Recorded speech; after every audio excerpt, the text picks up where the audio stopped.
ಬಾಗಲಕೋಟೆ ಜಿಲ್ಲೆಯ ಬಾದಾಮಿ ಬನಶಂಕರಿಯಲ್ಲಿ ಅಖಿಲ ಭಾರತ ದೇವಾಂಗ ನೇಕಾರರ ಜಾಗೃತಿ ಸಮಾವೇಶ ಹಾಗೂ ಶ್ರೀ ದಯಾನಂದ ಪುರಿ ಮಹಾಸ್ವಾಮೀಜಿಯವರ 36ನೇ ವರ್ಷದ ಪಟ್ಟಾಭಿಷೇಕ ಜೊತೆಗೆ ತುಲಾಭಾರ ಸಮಾರಂಭವನ್ನು ಜರುಗಿತು.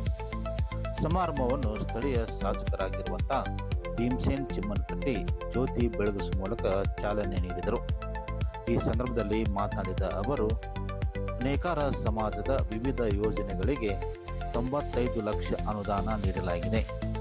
ಇನ್ನೂ 10 ಲಕ್ಷ ಅನುದಾನ ನೀಡಲಾಗುವುದು.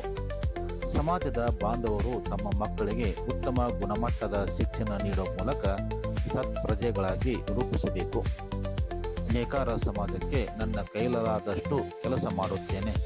ನಿಮ್ಮ ಸಮಾಜದ ಯಾವುದೇ ಕೆಲಸಗಳಿದ್ದರೆ ತಿಳಿಸಿರಿ, ನಾನು ಪ್ರಾಮಾಣಿಕವಾಗಿ ಕೆಲಸ ಮಾಡುತ್ತೇನೆ ಎಂದು ನೇಕಾರ ಸಮುದಾಯದವರಿಗೆ ಶಾಸಕ ಚಿಮ್ಮನಕಟ್ಟಿ ಭರವಸೆ ನೀಡಿದರು. ಅಖಿಲ ಭಾರತ ದೇವಾಂಗ ಜಾಗೃತ ಸಮಾವೇಶದ ಸಮಿತಿಯ ಅಧ್ಯಕ್ಷರಾದಂಥ ರವೀಂದ್ರ ಕಲಬುರ್ಗಿ ಮಾತನಾಡಿ, ರಾಜ್ಯಸಭಾ ಸದಸ್ಯ ಕೆ ನಾರಾಯಣ ಅವರು ನೇಕಾರ ಸಮಾಜದ ಯಾವುದೇ ಪಂಗಡಗಳಿದ್ದರೂ ಕನಿಷ್ಠ 20 ಲಕ್ಷ ಅನುದಾನ ನೀಡಿದ್ದಾರೆ. ಕೆ ನಾರಾಯಣ, ಪ್ರೀತಿ ಕಾಮ್ಕರ್, ಉಮಾಶ್ರೀ ಹೊರತುಪಡಿಸಿದರೆ ನೇಕಾರ ಸಮಾಜ ರಾಜಕೀಯವಾಗಿ ಹಿಂದುಳಿದಿದೆ.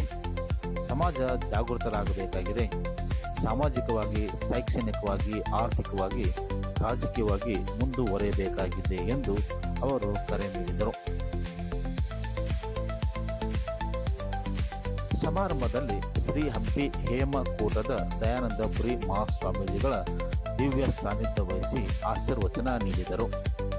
ಇದೇ ಸಂದರ್ಭದಲ್ಲಿ ಬೆಳಗಾವಿ ದಕ್ಷಿಣ ಶಾಸಕ ಅಭಯ್ ಪಾಟೀಲ್ ಅವರು ವಚನಕಾರ ಶ್ರೀ ದೇವರ ದಾಸಿಮಯ್ಯನವರ ಇಂಗ್ಲಿಷ್ ವಚನಗಳ ಕೃತಿ ಬಿಡುಗಡೆ ಮಾಡಿದರು.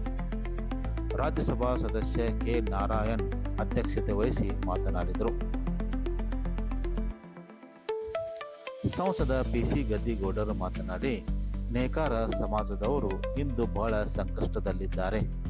ಬಟ್ಟೆ ನೇಯ್ದೆಯಿಂದ ಜೀವನ ನಡೆಸದೆ ಬೇರೆ ಉದ್ಯೋಗ ಮಾಡುತ್ತಿದ್ದಾರೆ. ನಾನು ಸಹ ಸಮಾಜದ ಕಷ್ಟಗಳನ್ನು ಅರಿತಿದ್ದೇನೆ. ನಾನು ನಿಮ್ಮ ಸಮಾಜದ ಪರವಾಗಿ ಕೆಲಸ ಮಾಡುತ್ತೇನೆ ಎಂದು ಅವರು ಭರವಸೆ ನೀಡಿದರು.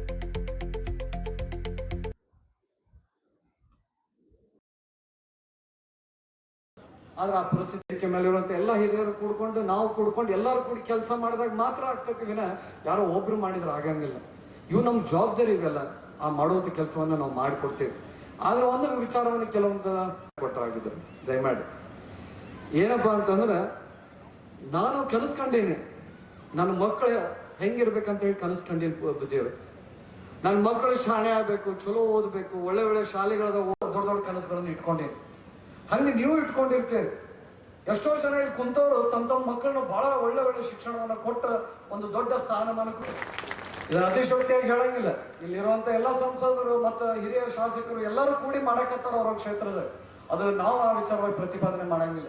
ನನ್ನ ಕ್ಷೇತ್ರದ ಒಳಗೆ ಈ ಸಮುದಾಯಕ್ಕೆ, ನೇಕಾರ ಸಮಾಜಕ್ಕೆ ಮತ್ತು ದೇವಾಂಗ ಸಮಾಜದಾಗ ಮುಖ್ಯವಾಗಿ ಅವು ಎಲ್ಲಕ್ಕೂ ಏನು ಅಭಿವೃದ್ಧಿ ಪಡಿಸ್ಬೇಕು, ಅವಕ್ಕೆ ಏನೆಲ್ಲ ನಾನು ವ್ಯವಸ್ಥೆ ಮಾಡ್ಕೊಡಕ್ಕೆ ನನ್ನ ಕೈಲಿ ಆಗುತ್ತಲ್ಲ ಅದನ್ನು ಯಾರ ಕಡೆ ಹೇಳಿಸ್ಕೊಳ್ದೇ ಮಾಡುವಂಥ ಪ್ರಯತ್ನವನ್ನು ಮಾಡ್ತೀನಿ ಅಂತ ಈ ಸಂದರ್ಭ ಹೇಳಿ, ಅವು ವಿಶೇಷವಾಗಿ ನನಗೆ ದೊಡ್ಡ ಒಂದು ಸ್ಥಾನಮಾನವನ್ನು ಕೊಟ್ಟು ಬಹಳ ಅಭಿಮಾನ ಪ್ರೀತಿಯನ್ನು ತೋರಿಸಿದಂಥ ಪರಮ ಪೂಜ್ಯರಿಗೆ ಮತ್ತು ಎಲ್ಲರಿಗೂ ನಾನು ಈ ಸಂದರ್ಭದಾಗ ಅವ್ರಿಗೆಲ್ಲರಿಗೂ ಅಭಿನಂದನೆ, ಕೃತಜ್ಞತೆ ಸಲ್ಲಿಸಿ, ಒಬ್ಬ ಶಾಸಕನಾಗಿ ಬಹಳ ಹೆಮ್ಮೆ ಅನ್ಸುತ್ತೆ. ಇಂಥ ಒಂದು ದೊಡ್ಡ ಸಮಾವೇಶ, ಈ ಜಾಗೃತ ಸಮಾವೇಶಕ್ಕೆ ನಾನು ಕರೆದು ಬಹಳ ಪ್ರೀತಿ ವಿಶ್ವಾಸವನ್ನು ತೋರಿಸೋದಕ್ಕಾಗಿ ಮತ್ತೊಮ್ಮೆ ಅವರೆಲ್ಲರಿಗೂ ಅನಿಸಿ ನನ್ನ ಮಾತು ವಿರಾಮ ಮಾಡ್ತೀನಿ. ನಮಸ್ಕಾರ.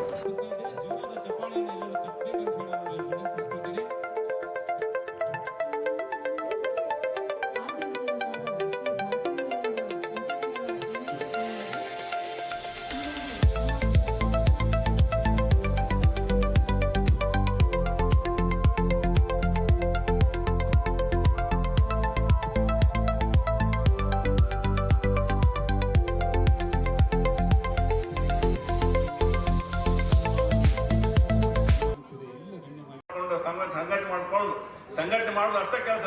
ನೀವು ನಮ್ಮ ಹಿಂದಿರ್ಬೇಕಾಗುತ್ತೆ. ನಮ್ಮ ನಾಯಕತ್ವವನ್ನು ಪರೀಕ್ಷೆ ಮಾಡ್ಕೊಳ್ತಕ್ಕಂಥ ಒಂದು ಬುದ್ಧಿ ನಿಮ್ಮಲ್ಲಿ ಇರಲಿ ಬೇಡ ಅನ್ನಂಗಿಲ್ಲ. ಯಾರು ನಾಯಕರು ಇರ್ತಾರ, ನಾರಾಯಣ ಸಾಹೇಬ್ ನಾಯಕರು ಅದಾರ, ಎಂ ಡಿ ಲಕ್ಷ್ಮೀಪ್ಪ ನಾಯಕರು ಅದಾರ, ಉಮಾಶ್ವರ ನಾಯಕರು ಅದಾರ, ಅವ್ರು ಏನು ಹೇಳ್ತಾರ ಅದನ್ನ ಚಾನ್ಸು ತಪ್ಪು ಪಾಲಿಸಿದ್ರ ಅದಕ್ಕೆ ಅವ್ರು ಒಂದು ದೊಡ್ಡ ಶಕ್ತಿ ಬರ್ತೈತೆ ಅಂತಕ್ಕಂಥ ಮಾತನ್ನ ಸಂದರ್ಭಪಡಿಸಿ ನಾವೆಲ್ಲರೂ ಕೂಡ ಆ ನಿಟ್ಟಿನೊಳಗೆ ಸಾಗೋಣ ಅಂತಕ್ಕಂಥ ಮಾತನ್ನ ಸಂದರ್ಭಪಡಿಸಿ ನಾವು ಈ ಸಮಾವೇಶವನ್ನು ಕುರಿತು ನಮ್ಮ ಯಾತ್ರಾ ನಿವಾಸವನ್ನ ನೀವು ಇಬ್ಬರು ಶಾಸಕರಿದ್ರಿ, ಒಬ್ಬರು ಸಂಸದರಿದ್ರಿ, ಒಬ್ಬ ಮಾಜಿ ಶಾಸಕರಿದ್ರಿ, ಆ ಯಾತ್ರಾ ನಿವಾಸಗಳನ್ನ ಪೂರ್ಣಗೊಳಿಸ್ತಕ್ಕಂಥ ಒಂದು ಜವಾಬ್ದಾರಿ ತಾವು ತೆಗೆದುಕೊಡ್ರಿ ಅಂತಕ್ಕಂಥ ಮಾತನ್ನ ಸಂದರ್ಭಪಡಿಸಿ ನಿಮ್ಮ ಉಪಕಾರವನ್ನು ನಾವೆಂದೂ ಕೂಡ ಸಾಯುತ್ತನೂ ಮರೆಯಂಗಿಲ್ಲ ಅಂತಕ್ಕಂಥ ಮಾತನ್ನ ಸಂದರ್ಭಪಡಿಸಿ ನನ್ನ ಎರಡು ಮಾತು ಮುಗಿಸ್ತಾ ಇದ್ದೀನಿ. ಮಾಡಿದ್ದಾರೆ. ಈ ಸಮಾವೇಶದೊಳಗ ನಾವೆಲ್ಲ ತಿಳ್ಕೊಳ್ಬೇಕಾಗಿರುವಂಥದ್ದು ಒಂದು ಏನಪ್ಪಾ ಅಂತಂದ್ರೆ, ಎಲ್ಲರೂ ಉತ್ಸಾಹದಿಂದ ಹೇಳಿರುವಂಥ ಮಾತುಗಳನ್ನ ನಾವೆಲ್ಲ ಕೇಳಿದೀವಿ. ಜಾಗೃತಿ ಸಮಾವೇಶ ಉಪನಿಷತ್ನಲ್ಲಿ ಬರುವಂತಹ ಮಾತನ್ನು ನೀವೆಲ್ಲ ಕೇಳಿರಬಹುದು. ಉತ್ತಿಷ್ಠತ ಜಾಗೃತ ಪ್ರಾಪ್ಯ ವರಾನ್ ನಿಬೋಧತ ಕ್ಷುರಶ್ಯ ಧಾರ ನಿಶಿತ ದುರತ್ತೆಯ ದುರ್ಗಂ ಪಥಸ್ತತ್ ಕವಯೋ ವದಂತಿ. ಕಠೋಪನಿಷತ್ನಲ್ಲಿ ಬರುವಂತಹ ಒಂದು ಮಾತಿದು. ಉತ್ತಿಷ್ಠತ ಜಾಗೃತ ಪ್ರಾಪ್ಯ ವರಾನ್ ನಿಬೋಧತ.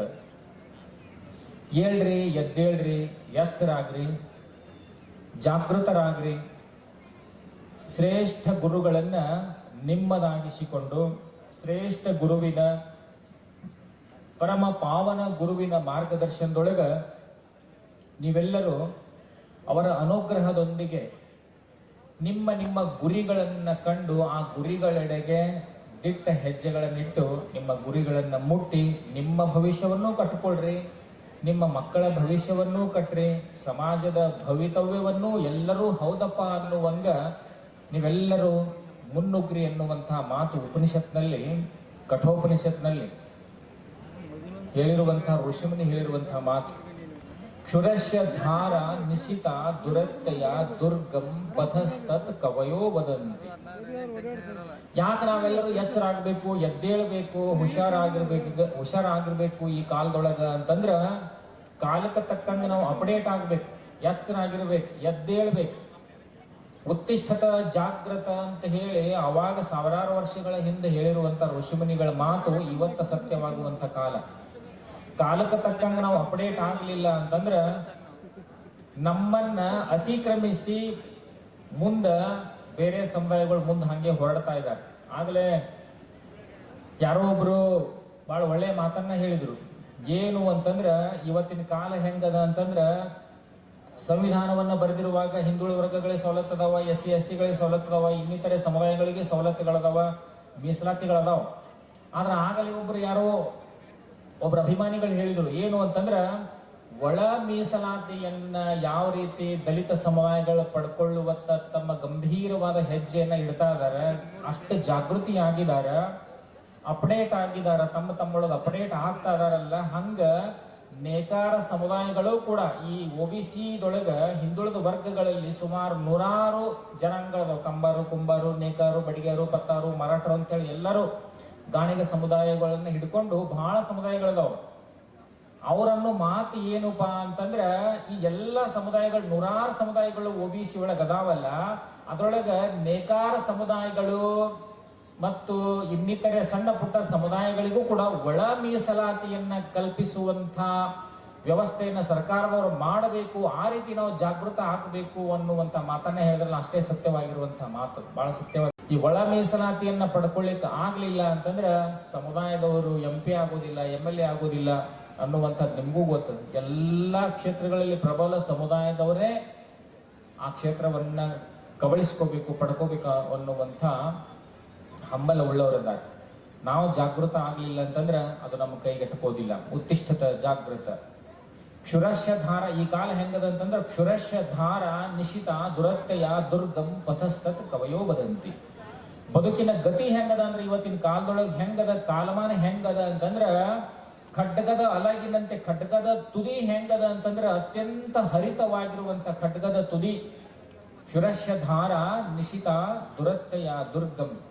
ಖಡ್ಗದ ತುದಿ ಹ್ಯಾಗ ಅದರ ನಾಲಿಗೆ ಹೆಂಗ್ ಹರಿತವಾಗಿದೆಲ್ಲ ಹಂಗ ಬದುಕಿನ ಮಾರ್ಗವು ಕೂಡ ಬಹಳ ಹರಿತವಾಗಿದೆ. ಹೆಜ್ಜೆ ಇಟ್ಟರೆ ಎಲ್ಲಿ ಎಡವಿ ಬೀಳ್ತೀವೋ, ಹೆಜ್ಜೆ ಇಟ್ಟರೆ ಬದುಕೇ ಮುಳುಗಿ ಹೋಗ್ತದ ಅನ್ನುವಂಥ ಕಾಂಪಿಟೇಷನ್ ಜಗತ್ತಿನೊಳಗ ನಾವು ಹೆಂಗಿರ್ಬೇಕಂತಂದ್ರ ಮಾರ್ಗ ಬಹಳ ದುಸ್ತರವಾಗ್ಯದ. ಇಂಥ ಮಾರ್ಗದೊಳಗೆ ಗುರುವಿನ ಅನುಗ್ರಹದಿಂದ, ಗುರುವಿನ ಮಾರ್ಗದರ್ಶನದಿಂದ, ಸಮುದಾಯದ ಮಹಾನ್ ನಾಯಕರಿಂದ ನಮ್ಮ ಬದುಕನ್ನು ಚೆನ್ನಾಗಿ ನಾವು ಕಟ್ಟಿಕೊಳ್ಳುವಂಥ ನಾವು ಗುರಿಯನ್ನ ಇಟ್ಟುಕೊಂಡಿವಂತಂದ್ರೆ ನಮ್ಮ ಸಮುದಾಯ, ಸಮಾಜದ ಬಾಂಧವರು, ಸಮಾಜದ ಮಕ್ಕಳಿಗೆ ಒಳ್ಳೆಯ ಶಿಕ್ಷಣ, ಒಂದು ಸಮಾಜದ ಕಲ್ಯಾಣ ಎಲ್ಲವೂ ಕೂಡ ಆಗ್ತದನ್ನುವಂಥ ಮಾತನ್ನ ಚುರಶ್ಯಧಾರ ನಿಶಿತ ದುರತ್ತೆಯ ದುರ್ಗಂ ಪಥಸ್ತತ್, ನಾವು ಮುಟ್ಟುವಂಥ ದಾರಿ, ಮುಟ್ಟುವಂಥ ಗಮ್ಯ ಬಹಳ ದೀರ್ಘವಾಗಿರುವಂಥದ್ದನ್ನುವಂಥದ್ದನ್ನು ತಿಳ್ಕೊಂಡಿವಂತಂದ್ರೆ ನಾವು ಜಾಗೃತಿ ಸಮಾವೇಶ ಮಾಡಿದ್ದಕ್ಕೂ ಕೂಡ ಸಾರ್ಥಕ ಆಗ್ತದನ್ನುವಂಥ ಮಾತನ್ನು ಈ ಸಂದರ್ಭದಲ್ಲಿ ಹೇಳ್ತಾ, ಇದಕ್ಕೆ ಬಹಳ ತಪಸ್ಸನ್ನು ಮಾಡಿ ದೇವಲ ಮಹರ್ಷಿಗಳು, ದೇವರ ದಾಸಿಮಯ್ಯನವರು ಸಮಾಜಕ್ಕಾಗಿ ತಮ್ಮನ್ನ ತಾವು ಅರ್ಪಣೆ ಮಾಡಿಕೊಂಡು, ಯಾವ ರೀತಿ ಊದುಬತ್ತಿಗಳು ಒಂದು ಕರ್ಪೂರ ತನ್ನನ್ನು ತಾನು ಸುಟ್ಟಿಕೊಂಡು ಬಂದ ಭಕ್ತರಿಗೆಲ್ಲೂ ಸುಗಂಧವನ್ನು ಕೊಡ್ತದಲ್ಲ, ಆ ರೀತಿ ತಮ್ಮ ಬದುಕನ್ನೇ ಸವೆಸಿರುವಂಥ ದೇವಲ ಮಹರ್ಷಿಗಳಾತು ಅವರ ಪ್ರತಿ